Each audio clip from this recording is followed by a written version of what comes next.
Hello, my fellow empaths and HSPs. Today, we're going on a dangerous mission. We are going into the belly of the beast.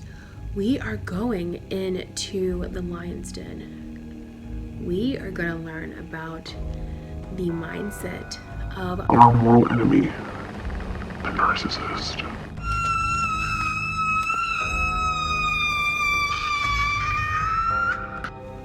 Prepare yourselves. It's gonna get weird.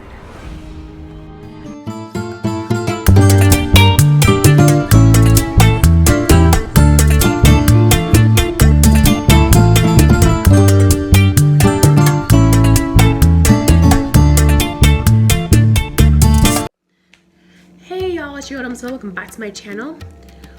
Thank you all for coming back. We're currently 415 subscribers deep. If this is your first time here, hi, I'm Dom. I do my videos every Monday, Thursday, and Saturday around 12 p.m. Eastern Standard Time.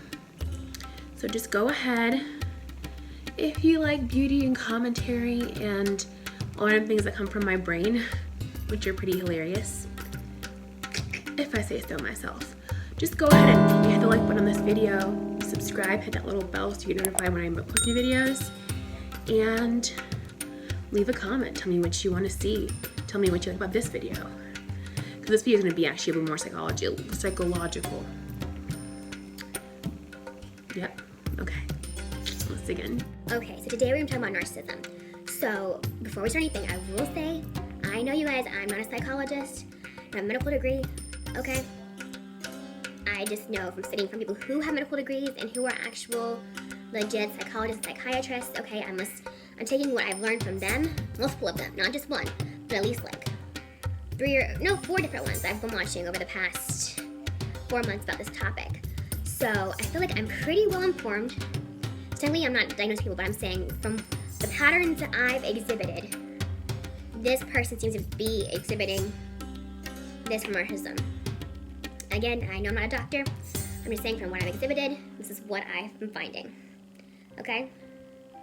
Okay, you understand that? Like, I'm not a doctor. I know that I'm not a doctor. And I'm going to explain to you, of course, in this series of videos, why I feel these people are narcissists and what they've done. Now, this is actually the first part of either 5 or 6 more series. I'm going to do a whole series about narcissism, telling you my fun stories about people that I've encountered. Of course, I'm going to use code names because this is the Dom show. No one's getting any free publicity on my dime, okay? You know? Okay? So, first, it's really important for us to find what narcissism is. And of course, all sources will be linked in the description down below. So the common characteristics of narcissism are as follows. A heightened sense of self-importance, needs constant praise and admiration, sense of entitlement, exploit others without guilt or shame. Shame is debatable. Frequently demeans, intimidates, belittles others. Does not take criticism well. Obsessed with their public image. And unempathetic, also kind of empathy. So basically meaning that like they don't actually feel what you're feeling, like you can do with them, but they can understand. Like if you explain to them how you feel, like they can understand from an intellectual standpoint, like why you feel that way, but they don't feel it themselves. Does that make sense? Because there are various forms of empathy. Okay, so like empaths, like we understand cognitively, like I think HSP, I'm both empath and HSP. HSP, you understand cognitively what people are feeling. It's more psychological, but like empaths, it's like you really like understand cognitively and you like feel, like I literally feel people's emotions, and it's a lot. It's a lot, but that's what I mean by cognitive empathy. That's what they have. I quickly want to talk about the difference between narcissism and NPD. And so I'm going to abbreviate throughout the whole video NPD, narcissistic personality disorder, that way. Okay, so narcissism itself is considered a maladaptive trait. Like narcissists aren't born, they're made. They're made by their upbringing. And that's why partly it's more common for men to be narcissists, because boys are raised to not be very emotionally intelligent and to prioritize themselves versus girls. Even though the gender gap is apparently moving. There are tons of female narcissists, they exist, but it's more common that men will be narcissists. But with MPD, since it's a disorder means that something has to be affecting you and your life. So most people who are narcissists with the trait, they don't think anything's wrong with them. Like the people I'm gonna talk about in these stories, they think anything's wrong with them, they don't need help from anybody, they're fine the way they are, okay? But people who have MPD, it's like these symptoms of them being narcissistic are somehow affecting them. And so far from what I've seen in research, there's only about 6% of the population has MPD, probably more, but again, it's a fine line because most people, again, who are narcissists don't think they have a problem. So again, for anything to be a disorder, it has to be affecting the person themselves or yourself. So like, for example, I have major depression or major depressive disorder, right? Because my depression gets so bad that I cannot function my daily life. It's something that impairs my functioning as a human adult. So a lot of people who are narcissists don't see their traits that they have that we listed before as a problem. Different. So I'm talking about people who don't. So I think maybe one of these persons could possibly have MPD. Only one of them, and I'll say when I get to their video. But yeah. So I guess we're talking about narcissists, people who have this trait who don't think they have a problem. Clear? I mean, I'm probably encounter way more, especially because I am an empath, and like, you just always want to heal people and help. Like, you just want to love them back to life, but you can't love everyone back to life, and it's hard. I had to learn the hard way. But in this series, I'm going to talk about 3 different narcissists. But first, you have to understand the kind of narcissists that there are, because it's not just one set type. Also, too, narcissism, like most things, is on a scale. Okay, so the first being the overt or grandiose narcissist. Basically, they're the ones who outwardly, they think very highly of themselves. They tend to be very arrogant, very self-centered, very inconsiderate of other people, and very like bold about it. For characters, I think of like Trina from Victorious. She, in my mind, is, even though she's a female, she's definitely the definition of a over narcissist, which of course is the most common, most known type of narcissist. I'm not the one who didn't get her sister a present for her birth week. I wrote a song for you. I rehearsed it with people. I performed it for you. Mine!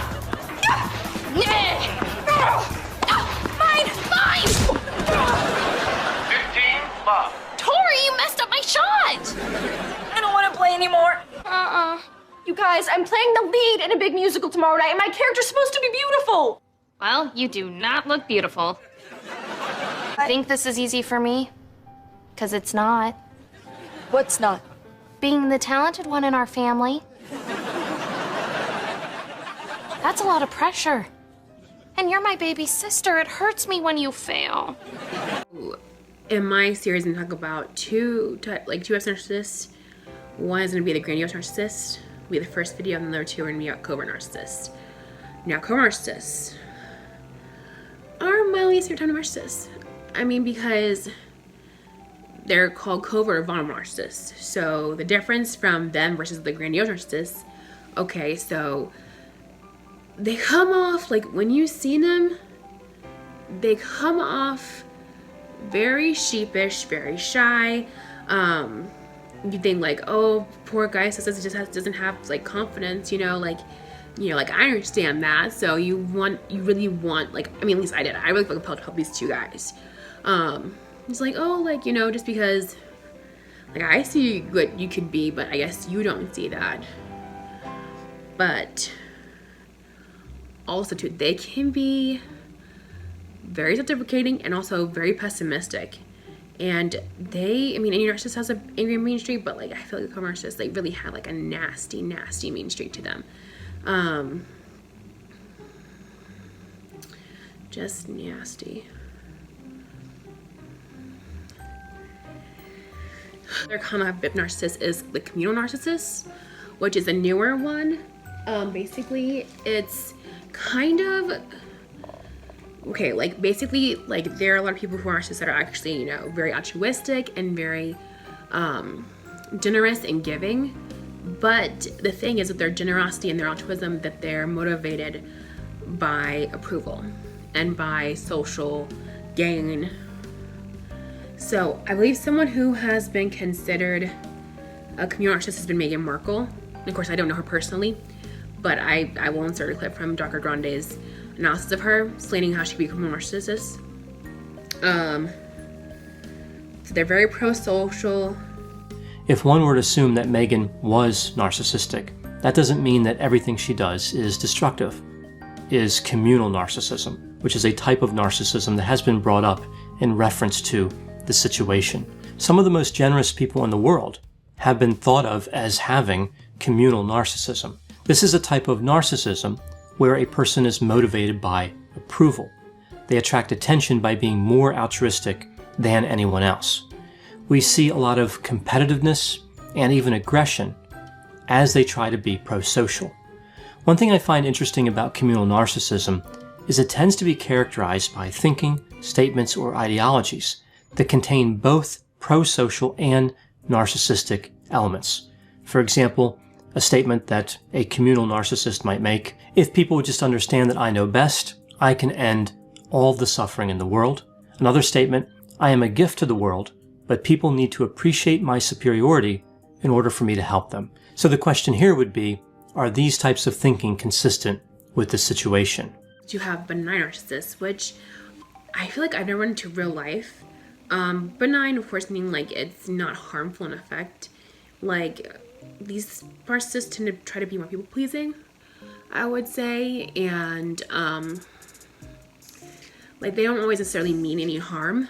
Usually they don't, but they don't always think things through, and they don't think about how their actions can affect other people. Now, benign narcissists are people who generally have milder versions of all or many of the patterns that we observe in narcissism: entitlement, low levels of empathy, arrogance, superficiality, validation seeking, being hypersensitive to criticism. You know the whole drill. You should know this list by heart. But they tend to lead, the benign narcissists tend to lead with the validation seeking and the superficiality. They just can't go deep. So a character who I think would fit this archetype would be Michael Scott from The Office. Like, again, you love Michael Scott, you know, he does show some moments where he has empathy, but it's like all the times he's very focused on himself and what he can get from The Office, you know. Especially like the time he told people that he was having an affair and he wasn't sure it was even confirmed, he just wanted the attention. Something like that, I believe, is a benign narcissist. Sure. You want to get high? No. I think you do, Mon. Stop. Okay, all right, no, it's good. You need to push it. You know, you could go a little bit further. All right, okay. Kelly, how are you? I had the longest meeting. Oh, welcome to my convenience store. Would you like some googie googie? Oh, I have some very delicious googie googie, only 99 cents plus tax. Try my googie googie. Try my googie googie. Try my googie googie. Try my...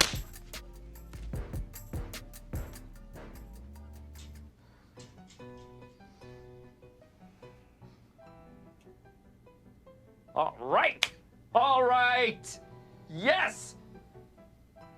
That was great. She gets it. Now she knows what it's like to be a minority. I guess there are just some people who you stay together with when you transfer, and some people you don't. And that's just the way it is. And I can be mature about that. All right. Sorry I called you faggy. I know. You're not faggy. I know you are. You're a good guy. You too. Look at her. And she's kind of matronly today. But back in high school, I swear, her nickname was Easy Rider. Now, as for Bob Vance is a guy Thanks, Mike. Give me. He works. Okay, hold on. Look.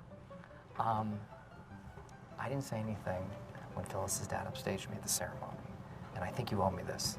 Okay. Malignant narcissist, which malignant is what you guessed it, like it's bad, it's harmful. Like malignant tumors or cancer, like malignant narcissists, like they're considered close to being like sociopaths. Like they have a lot of tendencies of antisocial personality disorder. You do not want to mess with them. They are dangerous. This character from The Office, I don't think he is actually maybe a malignant narcissist, but I think this scenario he created is like something a malignant narcissist would do, where he coordinates. Then like it's season 9, where Andy from The Office, he coordinates because he's the boss at this point, right? He coordinates so that he hires back Gabe because Aaron doesn't want to be with him, right? Even though he was gone for like what, 3 months at sea doing white people stuff, whatever. And like Aaron doesn't want to be with him anymore, and she's now with Pete. Now he's like, oh, like you guys want to be together? You don't want to be with me anymore? Oh, okay, that's fine. So he hires Gabe back, who was Aaron's ex, and then also hires Pete's ex as a marketing executive, something like that. And it's like the whole argument ensues. That shit was hilarious. But I'm like, this is something that's very calculated. That's something I would, malignant narcissists would do, I would think. If I'm wrong, tell me down below. Babe, did Erin ever tell you that she loves you? No. She wouldn't even let me say it. It was adorable. She'd plug her ears and scream her heart out. Can you stop talking? Because every word out of your mouth is like the squawk of an ugly pelican. I got a tattoo for you. I didn't ask you to get that Nike swoosh. Nobody did. You did that for you. Just do it. You were the it that I was just doing. Side note, I love that this name comes from mythology, like Narcissist, because it comes from the story of Narcissus, who was a Greek man who was just so into himself and ignoring everyone else. And I think he gave praise to the gods. That's why they were pissed at him, like, gods, praise, that kind of stuff. So Aphrodite, the love goddess, stroked him with some sort of spell to make him fall for the next thing he saw. And then he saw his reflection in the mirror and went to jump in to get it, and he drowned. So that's funny. I feel like that's a very good example of like how narcissism works. Like they're really, like they don't see it, but they're hurting themselves and then people. That's why I'm making this video, because narcissistic abuse is no joke. Like we need to take our mental health very seriously. Narcissistic abuse is detrimental to your mental health. The basic cycle with a narcissist is like this: they attract you, and then once they got you and they trap you in, then they devalue you and discard you. So basically, and then sometimes they may hoover you back in, which just sounds, it means what it sounds like hoover, like a vacuum, like it's like you back in, just to repeat the cycle all over again. It's interesting. And so the first question I guess we have to ask, how do they attract us, right? And the narcissist usually has 2 main techniques. One, usually is love bombing, where they show this like overwhelming amount of like adoration and affection for you, like right out the gate. Like a lot of men will definitely be like, oh wow, like tell them about like, oh, you have a degree, oh, you're so smart, wow, look at you, you're so beautiful, oh my gosh, I'm so lucky to be with you, I'm so lucky to be talking to you, like that. Probably the most common, that's probably like the one that like really like it just, it's hard because it gets all your like hormones going, and you're like, oh my, like really, but like that's what they're trying to do. They're trying to get that reaction out of you. Another thing that they do is called mirroring. So basically it's kind of the practice of them somewhat like reflecting you back to you. Because a lot of narcissists, they're gonna pick someone, whether it be like friendship, relationships wise, that they think looks good on them, or that they think like have qualities that they like. Like they don't really actually go for, like people would think that they go for someone who like is outwardly weak, but they don't. They go for someone who has strong will, who is like a lot of characteristics that they want for themselves, because they think by being near you they can get those characteristics. Because I know I end up being that kind of person for sure. Always like, wow, you're so confident. And then, you know, they do like, I remember with Peter Pan, he's co-narcissist. He was like, oh yeah, like I was in orchestra, and I was, you know, emo too, like, you know, kind of thing, like back to me what I was saying. And I'm like, oh really? Wow, like we have so much in common. But it's like, and then later on, like when we weren't no longer dating, he's like, okay, well I don't know what that is because I never had an emo phase. I'm like, but you definitely said last year you had an emo phase. Because again, when he was doing this in the beginning, he was love bombing and mirroring me at the same time. So I'm thinking I'm falling in love with him, but I'm really just following him with him trying to be me, which is weird. but also just shows that I'm so lovable. But then it's like once they know that that love bombing and that mirroring has worked, and they know that they got you, that you are like in this deep, well, they think they do at least. They start the devaluation, which basically where they try to like, honestly just make you feel like shit. Like it's not a good thing to be devalued. Like it was definitely detrimental to my health, mental health. Like it's probably, I'm taking a video now, so I'm trying to like, still trying to heal from it and to like come to terms with it, just because like you just, especially because 2 of these men on the list I've known since like high school. So again, it's like a deep wound, like things I'm like you've known like half your life, but be disrespectful to you and treat you like some dog on the street, you know? So 2, discarding basically is what they, you know, it's pretty simple. They get rid of you once you're no longer useful to them. Especially with the co-narcissists, they're very passive aggressive. They usually will just go silent. They're the kind of, like, most narcissists are kind of ghost you for sure. I mean, that's a common thing, but like they're definitely the kind of ghost you. Don't take the time. I'm just like, okay, like if you're ignoring me, I'm gonna ask you, okay, like what the fuck is your problem? Like that's what anyone knows if they want to date me. Like I'm not, like, you need to communicate with me. Like I'm not letting it go. I'm an empath. We do not let things go easily. Okay, so not today, boo boo. If you, it's actually one person I was talking to who I guess they don't want to talk to me anymore because they saw me as a friend, which I'm just like, I'm the hottest friend you ever have, but whatever. They were like, I'm like, I kept snapping them and they would just like open it and like leave it alone. I'm like, okay, like, are you mad at me? Like, did I do something to you? And he's like, oh, I just use a friend. I'm like, well, okay, well, that's something you communicate with me with your words, sir. I'm not a fucking mind reader. But again, I think probably a narcissist there too. Probably a narcissist. Because I can't do this no more. Those survive Peter Pan. I can't survive another one. I touched on this a little bit earlier about how they want someone who qualities they want for themselves, but also someone who's empathetic and forgiving. Which, of course, if you're an empath, usually that is you.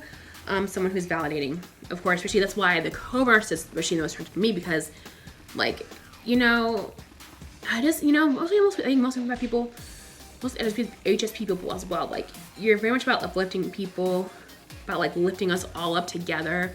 And also too, like, I'm socialist as well, so I'm like, yeah, like collective spirit, let's build this together, let's uplift together, like, you know what I mean? Like, it's not just about me, it's about like lifting us up together, like, as, you know. So they like that. Someone who is highly intelligent, usually, actually. They like someone who's highly intelligent. I think they like, okay, because again, narcissists are about themselves. I think they like the challenge of someone who is strong-willed and intelligent, just because, like, they're like, oh yeah, the other guys couldn't control her, but they're gonna control her, but like, they're not gonna control me. I may be down, but I'm never out, baby. Just remember that. The stuff is that people can do these kind of things, like, either consciously or most of the time unconsciously, which I think is even scarier. You can't change what you don't know you're doing. But they do look people who do have codependency issues, especially if you open up to them, they're using it to their advantage. Like, I'll talk about that, like how I opened up to Peter Pan and he used that to his advantage about my codependency issues. I'm about to lay a big suit on the game right now. Just, you wait right here. If you know you're dealing with a narcissist, always know that their biggest fear is abandonment. I know, right? And you're like thinking like, well, if they discover people, how do they have a sense of, like, why is their biggest fear abandonment? Because in their mind, because they only think about themselves. So they think a lot of people like that too. So they think that departure, abandonment is inevitable. That someone has to break this off. Like, it has to be, like, even if nothing bad happens, it has to end. That there has to be someone who leaves, someone who leaves this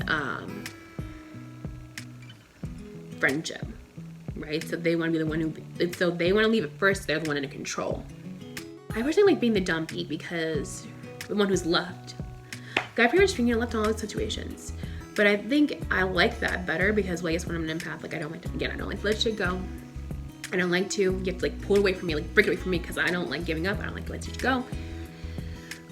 working through it. But also too, I don't have to think about like, oh, did I make the right decision or did I not? Because because I have anxiety. Also too, I hate making decisions. So if I ever cut someone off, like, you know that like they stuff us out. Like they really crossed the line. They took it too far. I feel like I've maybe only ever even blocked like maybe what, 8 people across social media, across my like life, because I'm just not that kind of person. I'm pretty open to forgive people. Actually, like people I've talked about on this, and people I talk about my bestie breakup. Like if they were to come to me and talk to me and like we hashed it out, then we're cool. Like I'm always open to that.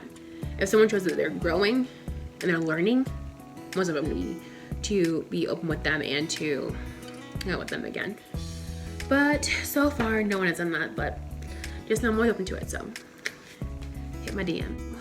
I'm gonna talk about some ways that you can be narcissist repellent, and hopefully if you encounter narcissists, you can kind of drive them away. Because again, they'll probably just ghost you, because again, most of them, even if they're over narcissists, they tend to be pretty passive aggressive. I'll get more to that in the videos. But again, their main, especially when they're in the devaluation discard phase, their main tools are going to be projection. They're going to blame you for things that they've done. Okay, we're gonna lose a lot of emotional abuse, but the main things they do is projection, a lot of baiting and switching as well too, especially with the narcissists, but at least I cowered. I'll explain that more to you later. But also too, there's a lot of gaslighting. They're gonna do their darndest to make you think you are crazy. Like, what do you mean? Like, you're overreacting. Why are you, like, calm down. Like, I'm not even that hype, bro. She was like, people tell me to calm down through text. I'm going like, okay, look, like now I'm pissed. You're telling me to calm down through text. Through text, my nigga. I'm not even in your fucking face. If I was in your fucking face, then you could really be like scared, but I'm not even in your face. So just remember that those will always be. You have to know, like, you have to know what to look for with gaslighting. So I'm gonna talk about that in my videos more about like what kind of gaslighting I've encountered.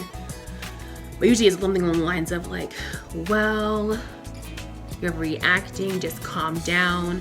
Okay, well, I have reason to react or reason to act this way, so there you go. But the main ways to really be narcissist repellent is to have a very strong sense of self, like to really trust yourself and to like know, like to know you're sane and to know what you're saying, seeing and saying is real and what's happening is real. Like, don't let them take your reality away from you, because again, that's what they're doing with gaslighting. They're trying to make you doubt your reality, make you doubt what you see and what you hear, or what's happening. They're trying to make you doubt that's reality. Don't let them do it. So you need a very strong sense of self. You need a very strong sense of boundaries. And just having boundaries, but being able to enforce those boundaries, because they will definitely try to push them. Especially if you are someone like me who sort of as someone who's very people pleasing and very like nice, like, oh, trying to help everyone out, but like would you push up like those boundaries up and be like, no, like this is a hard boundary, you can't cross this, they're gonna back off.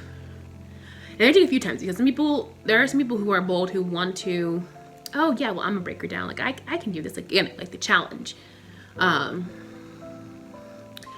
but like you need to be able to have strong boundaries and enforce them really well. Then I have my own kind of secret trick too. Like kind of using life in general, but this like use this one sparingly. This is like my damn secret trick. Like play dumb. They have something they want you to do that you don't want to do. I don't know how to do that. You didn't learn in school? No, I didn't learn that in school. No, I'm sorry. But usually people, I don't know, because I guess like nice people ask for money. I'm like, I usually don't. Again, I'm poor. I don't have money. So I'm just like, no, I don't have money. I'm sorry. I'm still trying to get more money from this and that other. Like, I don't know. I don't know about that. I'm sorry I can't help you. Like, you give them little doe eyes. Sorry, I can't help you. Like, I don't know. I'm sorry. It couldn't be, like, I mean, yes, you're not telling a fake cry, but you do want to just, again, very clearly convey to them that you don't know or you can't help them if you don't, like, again, use that sparingly because you don't want them to actually think that you are dumb, but every now and then you gotta play dumb. That's what I'm saying. So otherwise, if you seem confident, they are competent, they will be trying to come back. So sometimes you want to come off as kind of dumb. So be like, okay, nope, not the source I need someone else. But yeah, that's my first overview of narcissism from what I've learned. So if you enjoyed this video, make sure to give me a like and leave a comment down below. I love that. Tell me what more you want to see about narcissism, or if you're just ready for some stories, because I got stories coming for y'all next week for sure. I think their stories are going to be like on Saturday, I believe. It's not this Saturday coming, but the next Saturday. So make sure you're subscribed so you check in and you can figure out all these things I'm talking about in this video. We'll talk about even more nut stuff in their videos, because I'm pretty sure with this one person, Peter Pan, I'm pretty sure I had a trauma bond. I'm gonna talk about what that is in his video. So make sure you subscribe so you can figure out all these terms and how to see this in your own life. So I do this stuff just because I want people to be aware and to not have to go through what I've gone through. But yeah, so this is my channel. It's my review of narcissism. Thank you so much for watching. Make sure to like, share, and subscribe, and you have a great day. Happy Thursday.